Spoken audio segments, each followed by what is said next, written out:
दोस्तों नमस्कार, स्वागत है आपका यूट्यूब चैनल एबी टेक में। सबसे पहली अपडेट आज की है। यूपी पीईटी 2026 का विज्ञापन जल्द, ओटीआर में 4 लाख तक पंजीयन। उत्तर प्रदेश अधीनस्थ सेवा चयन आयोग अगस्त में पीईटी 2026 का विज्ञापन जारी करने वाला है। विज्ञापन जारी करने के 3 से 4 दिन बाद ऑनलाइन आवेदन प्रक्रिया शुरू हो जाने की संभावना है। पीईटी के माध्यम से आयोग समूह ग के विभिन्न पदों पर भर्तियों के उद्देश्य से आयोजित की जाने वाली मुख्य परीक्षा के लिए अभ्यर्थियों को शॉर्टलिस्ट करता है। आयोग ने पिछले वर्ष पीईटी स्कोर की वैधता 3 साल कर दी थी। इससे पहले आयोग की ओर से बीते 14 जुलाई को शुरू की गई वन टाइम रजिस्ट्रेशन व्यवस्था में अब तक करीब 4 लाख अभ्यर्थी पंजीयन करा चुके हैं। आयोग ने इस बार से सभी भर्ती परीक्षाओं के लिए ओटीआर को अनिवार्य कर दिया है। अभ्यर्थियों को ओटीआर केवल एक बार कराना होगा।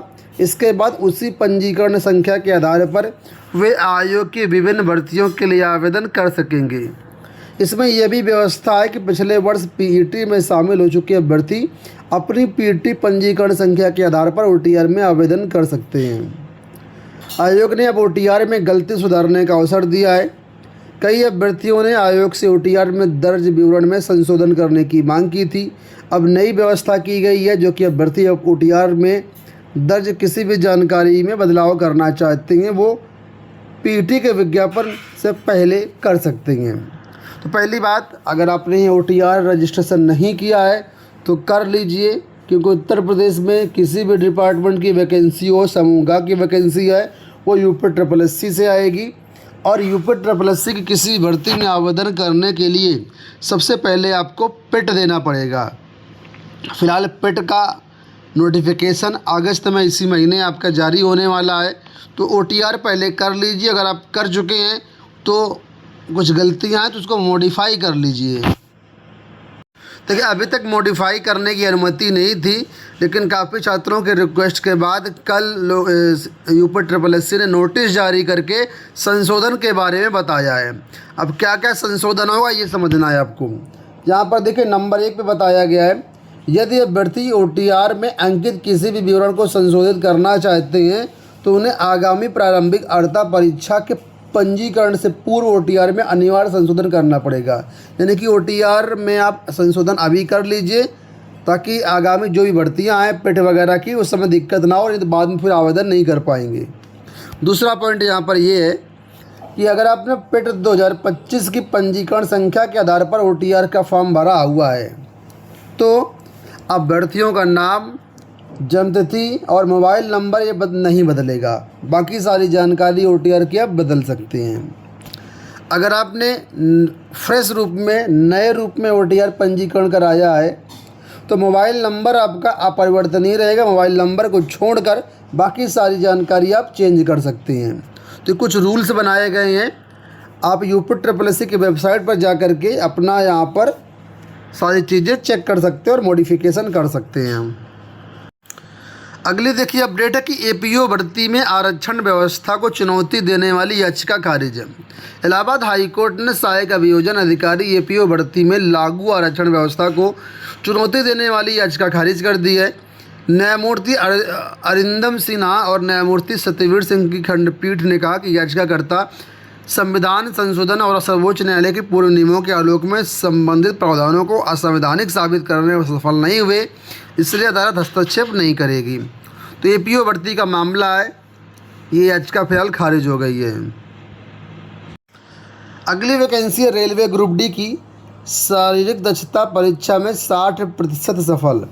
रेलवे भर्ती प्रकोष्ठ इलाहाबाद की ओर से डीएसए ग्राउंड में आयोजित ग्रुप डी की भर्ती की पीईटी में 5 दिनों के दौरान 2814 अभ्यर्थियों ने भाग लिया। इसमें 1693 अभ्यर्थी निर्धारित मानकों को पूरा कर अगले चरण के लिए सफल घोषित किए गए हैं। यानी परीक्षा में करीब 60% अभ्यर्थियों ने पीईटी पास कर ली है, जबकि 40% अभ्यर्थी पीईटी में पास नहीं हो सके।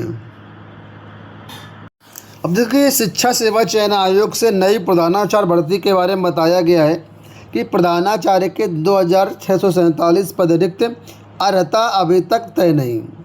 सहायता प्राप्त माध्यमिक विद्यालयों में प्रधानाचार्यों के 1475 और प्रधानाध्यापक के 1172 कुल मिलाकर के 2647 पदों का अधियाचन आयोग को तो मिल चुका है, लेकिन अब तक अर्हता तय नहीं हो सकी है। इससे पहले 2013 में आई सभी भर्ती के इंटरव्यू के बेस पर चयन हुआ था। उसके बाद शिक्षक संगठनों की मांग पर माध्यमिक शिक्षा विभाग ने लिखित परीक्षा और इंटरव्यू के माध्यम से चयन का निर्णय लिया है। हालांकि इस बीच माध्यमिक शिक्षा सेवा चयन बोर्ड का विलगित नवगठित चयन आयोग में विलय हो गया। अब शिक्षा निदेशालय से रिक्त पदों की सूचना मिलने के बाद चयन आयोग अर्हता निर्धारित करने के लिए शासन को पत्र लिखा है। इसमें प्रधानाचार्य पद के लिए स्नातकोत्तर और बीएड के साथ इंटर कॉलेज में प्रवक्ता हाई स्कूल के रूप में एक्सपीरियंस की बात रखी गई है। फिलहाल यहाँ पर एलिजिबिलिटी क्राइटेरिया के लिए हमने अलग से वीडियो बनाए हुए हैं कि क्या एलिजिबिलिटी क्राइटेरिया रहती है, और शिक्षा आयोग जो है इस पर शासन से पत्राचार किया है। फ़िलहाल अब देखना ये होगा कब तक ये एलिजिबिलिटी क्राइटेरिया निर्धारित होती है।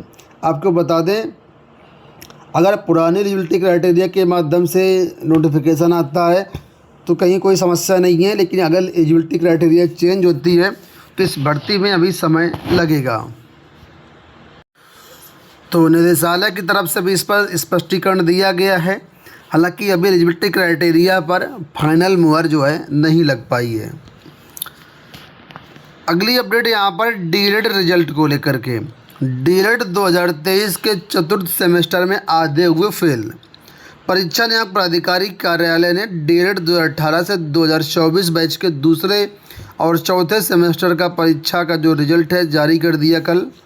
डीएलएड 2023 चतुर्थ सेमेस्टर के 1,37,615 प्रशिक्षुओं में से 1,37,042 परीक्षा में शामिल हुए।